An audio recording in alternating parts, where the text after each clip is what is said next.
plaintiff, Heather Casala, was friends with the defendant, and although her life seems perfect on Facebook, it's actually in shambles. Heather says the defendant doesn't have custody of her son and has low self-esteem, and Heather's suing for rent, a lease termination fee, and damages. Defendant Samantha Cornwell Adams says Heather does not get along with other women because she's intimidating, and she was recently banned from Samantha's bar for assaulting another patron. Samantha insists she had no idea Heather was terminating the lease and therefore refuses to pay the termination fee. Tell me what happened. Me and Samantha met at a sports bar that she worked at and I attended. We became very good friends. Her Facebook life is very perfect. Like, her life is perfect, nothing is wrong. But her real life is in shambles. She doesn't have custody of her son. She's living from place to place. It could be in her truck or wherever. She's a very pretty girl, but she has very low self-esteem. So anybody that basically gives her... How long you say you've known her? 2 years. She told you all this? How did you gather No, all this? This is how well I know her. How did you determine she has low self-esteem? Anybody that gives her attention, she flocks to them. On a casual basis or sexually? What are you saying? It could be both. Judge. Hi. Hi. Right. Yeah, now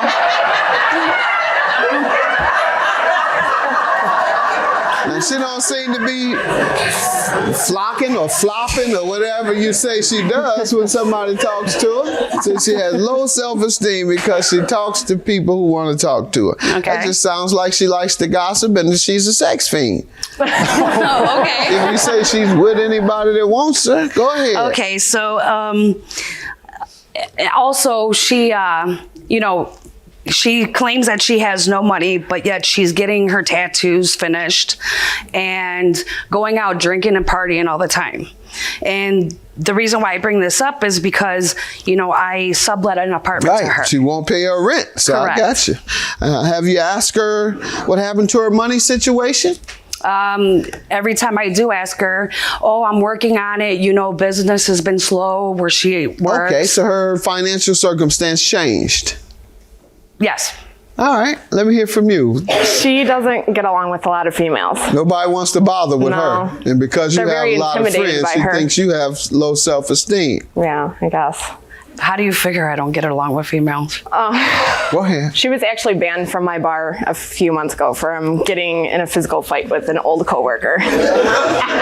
You fighting in bars? Actually, it was her best friend that was talking about what was going on Our between situation. me and Samantha. And you hauled off and slugged her? I basically picked her up out of her chair by her hair.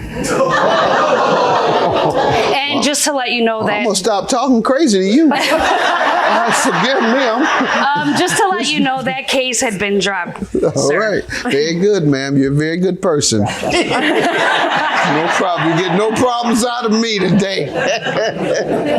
She has low self-esteem because she talks to people who want to talk to her. Okay. That just sounds like she likes to gossip and she's a sex fiend.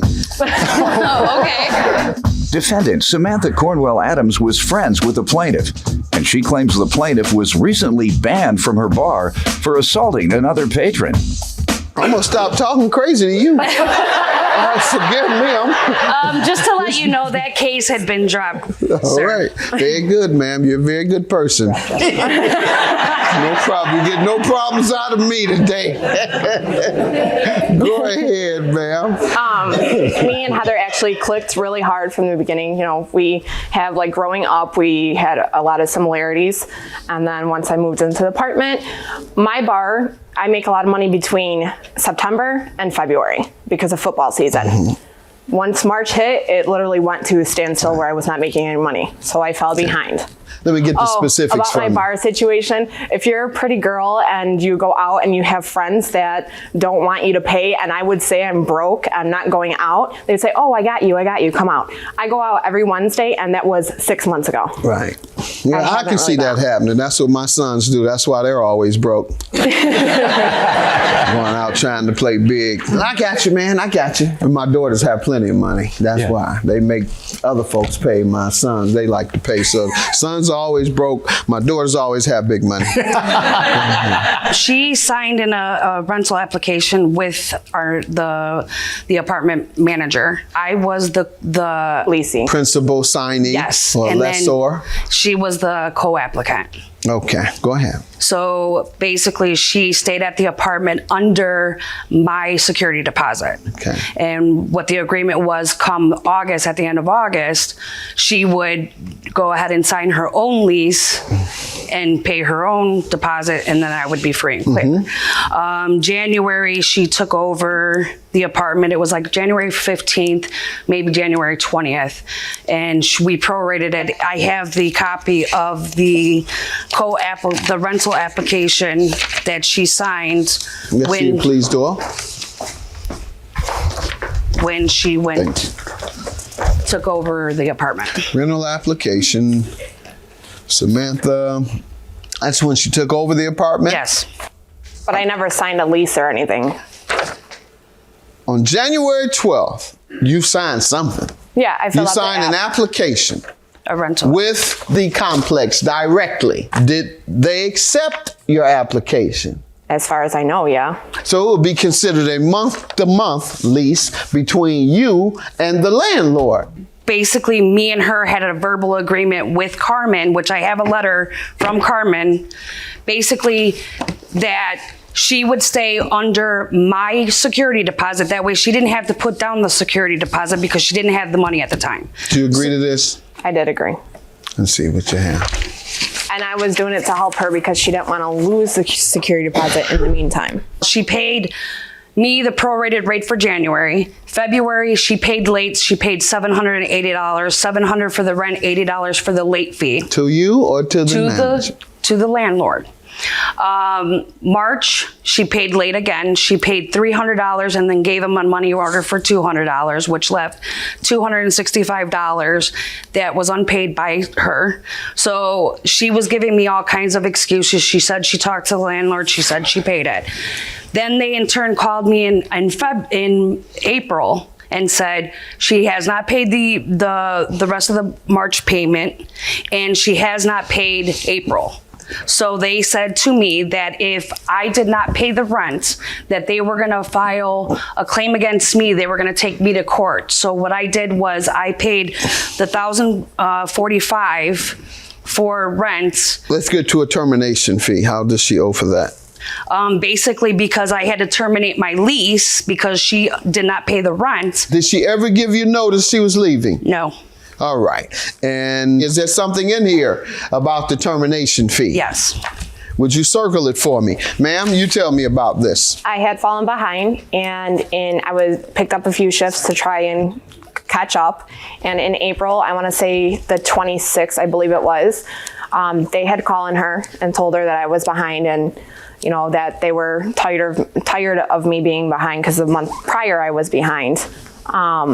And she called me, I believe it was Monday, which was the 26th, and to tell me that I had to be out by the 30th. She had canceled the lease, terminated the lease. Okay.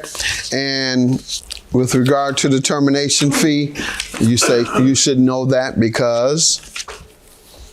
I didn't know that she was terminating the lease. Okay. The damages she owes are There for was what? damages for the carpet. I had to move. You have pictures? No, I don't. Defendant Samantha Cornwell Adams was friends with the plaintiff, and she claims the plaintiff was recently banned from her bar for assaulting another patron. What was wrong with the carpet? Basically, there were cigarette burns all over the carpet. Were there cigarette burns There all over the was a carpet? little spot. There was cigarette Do burns. you have the I estimate have- for repair? The letter that the landlord wrote, it specifies in there that it was what the damages were. All right. Early termination of $1,445 for the damages is what they use. All right, and you admit to causing some damage to the carpet. The problem you have, ma'am, with this lease termination fee, I see it's in the lease, but guess what? It's in the lease between you and the owner. She, as a month-to-month tenant, all she has to do is give you 30-day notice. Month-to-month tenants only need to give 30-day notice. If they do not, then they must pay that additional month, not a termination fee. That has nothing to do with a month-to-month lease or month-to-month tenancy. So you don't get your $1,000. Grant you your damages, $445. I'll grant you your rent, $887, which total $1,332. That's your judgment, $1,332. Have a good day.